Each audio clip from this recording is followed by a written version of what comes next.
On to our big story this evening, which is Bangladesh as it enters a new chapter, settling into a new normal after decades of Sheikh Hasina's rule. String of developments are now threatening to impact India's security concerns on its eastern border. China is weighing in, and so is America. Radical Islamists have been released, even as Beijing is now trying to mainstream Jamaat-e-Islami, with its envoy holding a meeting with the extremist organization, which is a first for a diplomat after 14 years.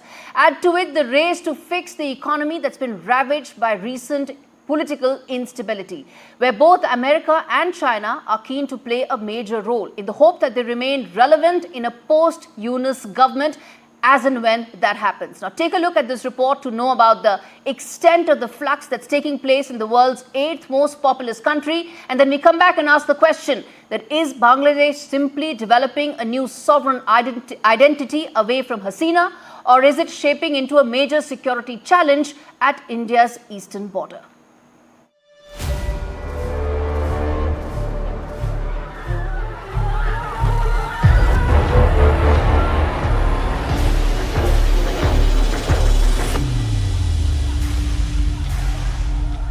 Weeks after violent protests ousted former Prime Minister Sheikh Hasina from power, Bangladesh is being governed by Mohammed Yunus,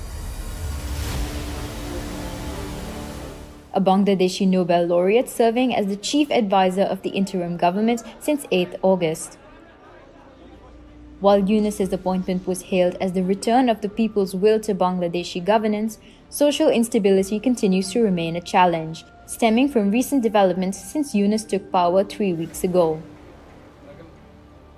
The release of jailed extremists from Bangladeshi prisons is a cause for alarm. The Yunus-led government has ended the detention of radical Islamist leaders under the alleged influence of the Jamaat-e-Islami group, an outfit outlawed during the Hasina era. The release of Jashimuddin Rahmani, head of the Ansarullah Bangla team, an Islamic organization implicated in the brutal murders of atheist bloggers between 2013 and 2015, has sparked concerns about judicial integrity under the new administration.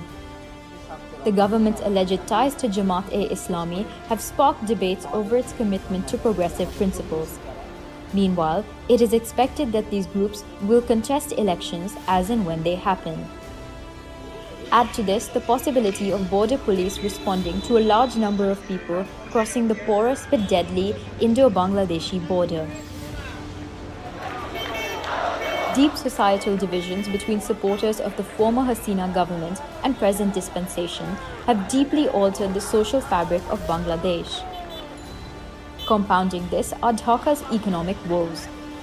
Its $55 billion garment industry has been severely impacted, with 60 factories outside Dhaka set to be closed, and 3 big brands, including Disney and Walmart, looking at other geographies for next season's clothing. Okay, that tells you the context and the scale of what's happening in Bangladesh. And to ensure the situation remains under control, India needs to be mindful of 3 important things. First, the Yunus government, which lacks constitutional legitimacy, may not be the final arbitrator in Bangladesh. The military has been emboldened. It's heavily invested in preserving the status quo. In fact, it was the military chief who had announced Hasina's resignation, indicating his elevated status in the country's present decision-making apparatus. The second, India should keep the pressure on Yunus's interim government to hold an election and return to a democratic framework. As of now, there's no visibility on when that could happen. And the third important thing, it's easy to draw parallels with the Pakistani situation. There's a strong military, crackdown on opposition, attacks on minority Hindu community, but the distinction is the economy. As of now, Bangladesh has sought a $6.5 billion bailout due to its falling forex reserves, but India must help ensure that the Bangladeshi economy's health does not deteriorate further, or else it could go down a path that is similar to Islamabad.